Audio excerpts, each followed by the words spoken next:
So I wanted to make this video to talk about something that I've felt since the end of the Orlando series. And what I felt is something that I haven't felt for this Cavs team in a while, and that's peace. And let me explain why I feel peace with where the Cavs are. Last year, it's not really arguable that the Cavs were a better team.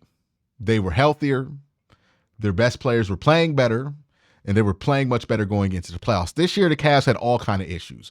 Donovan Mitchell's knee was in and out. Darius Garland was just awful at times.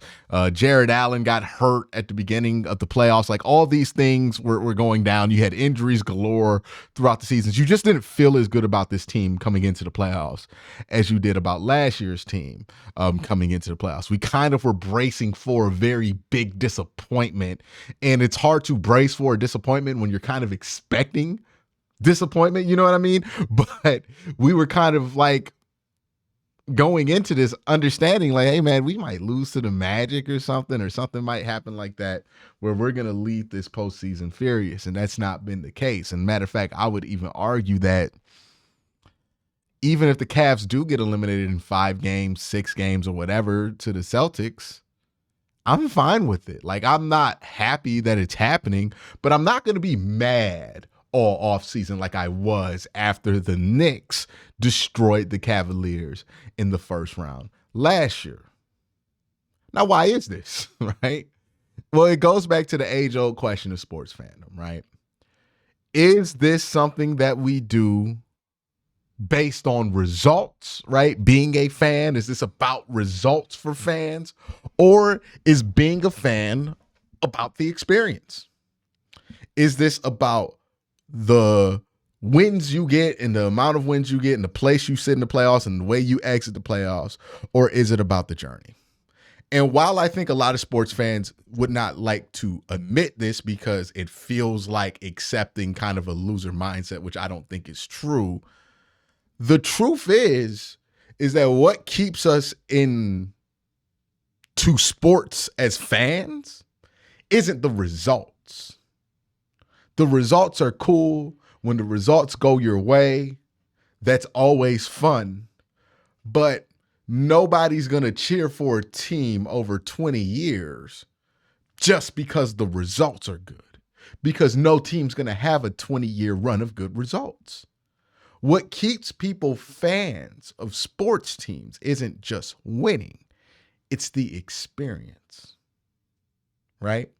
You look at the fan bases that don't really have a super passionate following. And if you dig deep enough, I promise you'll find a team that just hasn't provided a lot of fun moments for their teams. They might have provided some winning seasons, but not a lot of fun moments. And again, we like to look at sports fandom as something that's analytical and not emotional, right? We like to look at it as a results-based thing, but we aren't fans of our favorite teams because of results. We're fans of our favorite teams because of emotions. They represent the city that you love. They represent a part of the city that you love. Maybe somebody on that team makes you or reminds you of somebody that you love. But we make these decisions to root for these teams because of our emotions, not because of the results. So when I talk about the Cavs, I am going to prioritize the journey more than the result. Because the reason I think a lot of us are okay with how this season is likely going to end for the Cavs right now, and we weren't okay with it when it was New York last year, is the journey, right? On paper, you could say this is similar, right? Orlando wasn't the caliber of team that New York was last year. Boston is more on par with what New York was last year. And you got eliminated in 5 games the second you played somebody who was good. Same way the Cavs played somebody good in the first round and got eliminated in 5 games. But that misses the emotional part of this journey, which is we got to see Donovan Mitchell have a pretty damn historic game 5. Even in a losing effort, it was, well, not in a losing effort, he was in a winning effort, but we saw Donovan Mitchell step up in the fourth quarter of game 5 and then have a historic game 6 and then have another really good game 7, which made us feel much better about who Donovan Mitchell was in the playoffs, because up until this point, it had been an open question if the Donovan Mitchell that existed in 2018 and 2020 was something that still exists. Right? We didn't know if he was still that playoff killer that he was advertised to be. And we got to see it. We don't know how much more of it we're going to get to see, but we got to see it. It was as advertised. Donovan Mitchell was incredible after game 5 of the Orlando series. He was incredible from there on out. He was incredible to start the Boston game. Hell, even this series, it's probably going to be a 5-game exit. Maybe if we can push it to a 6-game exit, we can push it. But it's going to be an exit more than likely. We don't have Donovan Mitchell. We don't have Jarrett Allen. It's going to be tough. That's one of the best teams in the NBA. They're clearly a better team than the Cavs are right now. But we're not furious about losing to the Celtics. One, because you advanced in a round previous. That's part of the journey, of course. You got to see this team step up and win an elimination game and win a road playoff game, which they did in game 2 against Boston. So you got that moment out of this. Like, you got something as a fan out of the Cavs making the playoffs other than embarrassment. And for the most part, the Cavs have avoided embarrassing themselves in any major way. At the start of game 7, when it started to look bad, I was like, uh-oh. Because if the Cavs embarrassed themselves in another game, elimination game like they did against New York, then that would open the floodgates on how people would talk about this team. But they came back from 20, and instead of being embarrassed, they kind of embarrassed Orlando. And then they won a game against the Celtics. And say what you want, you can make the argument that if the Cavs are healthy, they might be able to really give the Celtics a series. So you don't walk away from this feeling like your team is complete garbage, like your team can't step up to the plate, or that your team embarrassed you. So you feel better. Now, regardless of how we feel, the reality is that the Cavs are a team that needs to make some changes. This roster does not fit well. There are a number of ways you can suggest on switching around this roster in a better way that it fit, right? There's the trade Jarrett Allen people. There's the trade Darius Garland people. There's the get rid of Donovan Mitchell people. There's a bunch of different ways you can go about reconstructing a roster in a way that fits. But we know that this ain't it, right? The Cavs don't have any wings worth noting. I know Dean Wade's there, but the fact that we're talking about Dean Wade as one of our best wings is part of the problem. There's no other way to say it. Dean Wade's fine, but you shouldn't be like, you know what we got for Jason Tatum and Jaylen Brown? Dean Wade. This is never a good solution. So you don't have any wings. And I think the biggest problem for the Cavs, and this is where I will correct something that I've put out there, this team is not soft. I think they've proven that. I think that's one of the best things that we've gotten from this postseason. Definitively, I can say that this Cavs team, not soft. Don't think that at all anymore. I think it's easy to confuse a team that's undersized and well-behaved with a team that's soft. But I don't think that they're soft. A soft team doesn't come back from 20 points. A soft team doesn't battle back as hard as the Cavs did in game 4 without 2 of their best 4 players. A soft team doesn't win a game in Boston when everybody has counted you out of the series. So this is not a soft team. I'm not really here for the Cavs are soft parade.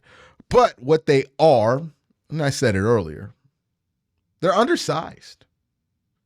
When you look at the Cavs starting lineup, right? Donovan Mitchell, Max Strus, Darius Garland, Evan Mobley, Jarrett Allen. I can make the argument, and this is the biggest part of the problem for the Cavs right now. I can make the argument that Donovan Mitchell is the strongest, like pound for pound, strongest player on that team. Like if I need somebody to go get a rebound, I feel like Donovan Mitchell was the most capable of boxing somebody out and like out physicaling them to get the rebound. Not just at his position, just everybody on the floor. I think he's stronger than Jared Allen. I think he's stronger than Evan Mobley. I think he's stronger than Darius Garland. I think he's much stronger than Max Strus. That's a problem because Donovan Mitchell's not weak. He's a very strong two guard, but in no way should Donovan Mitchell be one of your strongest players on the floor if you're trying to win a championship. The Cavs are undersized. They're undersized at center because they're starting somebody who's 6'9" and 230 pounds. And that's not a problem. But the power forward is also undersized. Yes, he's 7 foot. Yes, he has a 7'4" wingspan or whatever it is. But ultimately, he's 215 pounds. He's undersized, right? Your small forward is undersized at 6'5", 230. Your two guard is undersized at 6'3". Well, he's not really that undersized, but he's not that big. Like two guards are usually 6'6", 230. Donovan Mitchell's 230, but he's 6'2" or 6'3". And then Darius Garland is undersized for a point guard. You have a very undersized team that's easy to move around. This is not a very physical team because they're not a very strong team. Who on this team is very strong? Like who is as strong as Serge Ibaka on this team or anybody like a Perk or somebody like that, right? You don't have a ton of strong dudes on this roster. And that's a problem when it comes to the playoffs where strength starts to matter a little bit. That's something they need to address, right? We should not be looking around at Donovan Mitchell and not just asking him to be the best scorer on the team, but also be the strongest guy on the floor. That just cannot continue to happen. And if you lose Donovan Mitchell, then you're in real trouble because who then is the strongest player on the floor? And I'm not talking about best player on the floor. I'm talking about physical strength. So they have some things to address. Do I think JB should stay the coach? No. JB has become more of a problem than a benefit. I think at the beginning of his run, I think he did help Darius Garland develop. I think he did help Evan Mobley develop. I think he has done some good things with Donovan Mitchell. I don't think the fact that I think he should be fired should just discredit all of the work that he's done. Jared Allen is somebody who's improved under JB. But I do think we are where we are. And we're about as far as we're going to get with JB as the coach. Now, who replaces him? I don't know. But I think JB's limitations when it comes to his rotations have been something that's hindering this team's growth. I think his lack of imagination when it comes to how to use Evan Mobley is something that's really stunted the growth of Evan Mobley at this point. I also think his inability to manage relationships with referees has been something that's hurt this team because let's face it, since JB's been the coach, we haven't gotten a single good call, like, period. He has antagonized these referees. And look, you can argue if the referees deserve it or not, and there's very much a lot of evidence to say that the referees have deserved it. That's not what I'm sitting here to debate with you. I'm just saying there are calls that every other team gets that the Cavs don't, and it seems to be heavily related to how these referees personally feel about JB and how he talks to them. I'm not the only one who thinks this. This is a very common opinion amongst people who can hear JB talk to the referees. He has not done a good job of managing those relationships. That has resulted in a Cavs team that can't get any calls to save their lives, and they're very distracted by that. Those are the reasons that I think JB should go. I don't think JB's been worthless as a head coach here. I think he's been worth what you've gotten out of him, but I think the journey is over with JB. We've gotten all the development we're going to get out of the guys that he's developed, and we need to move on to somebody else with a different vision. And if I'm being truthful about what the Cavs need the most, is the Cavs need a vision.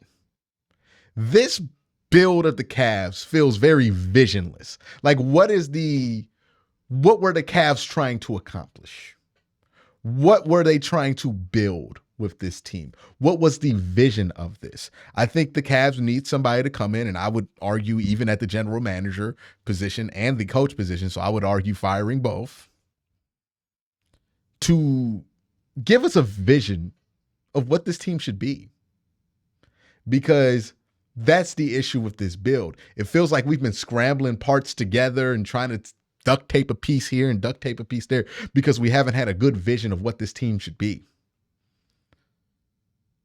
And I think somebody needs to come in here and say, hey, no, we're going to build this thing around Evan Mobley, or hey, we're going to build this thing completely around the strengths of Donovan Mitchell, or we're going to build this thing around the strengths of our two big combination with our point guard, Darius Garland. So we're going to build this off of Donovan Mitchell, Jared Allen, and Darius Garland. We're going to build things off the strength of those. But we haven't seen a roster that's felt like that. We haven't seen a roster that feels like it was coached like that or built like that. We don't have a real vision. I don't know what JB's vision of the Cleveland Cavaliers is supposed to be. I don't know who he sees as who they're building around. Like, I think that needs to be made clear. And look, contract situation is going to make this thing clear. We're going to see if Donovan Mitchell comes back to Cleveland. If he does, then clearly you built this thing around Donovan and Evan Mobley to an extent, but you got to figure out ways to kind of build within those strengths and weaknesses. And I just don't think Kobe Altman and JB have done a good job of doing that. So that's why I would argue that, look, I'm not mad at the season. I'm pretty satisfied given all the things that you had gone through as a team that you've gotten here and that you're finishing here. I think they've done a decent enough job. But the issues that have been presented are much bigger than the result, right? They're much bigger than the journey. And those issues do need to be addressed. And those issues are fundamentally at the coaching position and at the general manager spot. I think you need to change those things out, and then you make some more changes on top of that. And then I think you do have a core here that you could be excited about. Guys that I have questions about their fit. If Donovan Mitchell stays, you got to ask yourself, do you really need to keep Darius Garland? I know people will tell me Darius Garland has no trade value right now. I think people are just doing that thing when a player plays bad. They overrate how low that player's trade value is. Darius Garland's trade value is more wrapped up in his future than it is in what he did immediately right now. So I think his trade value is relatively similar to what it's always been. Isaac Okoro is somebody who I think's trade value has went up. If you're going to keep Donovan Mitchell, you really got no reason to keep those two players because it just doesn't work, right? If you have Donovan Mitchell, you need a point guard who's just going to get out the way and defend and facilitate and get the ball to the bigs. You don't need a point guard who's going to score as much. You really need a wing that can score when you have Donovan Mitchell. So you got to figure out what you want to do, how you want to maneuver. But that's my thoughts. Let me know your thoughts in the comment section down below. Y'all have a great day. Have an even better night. Peace.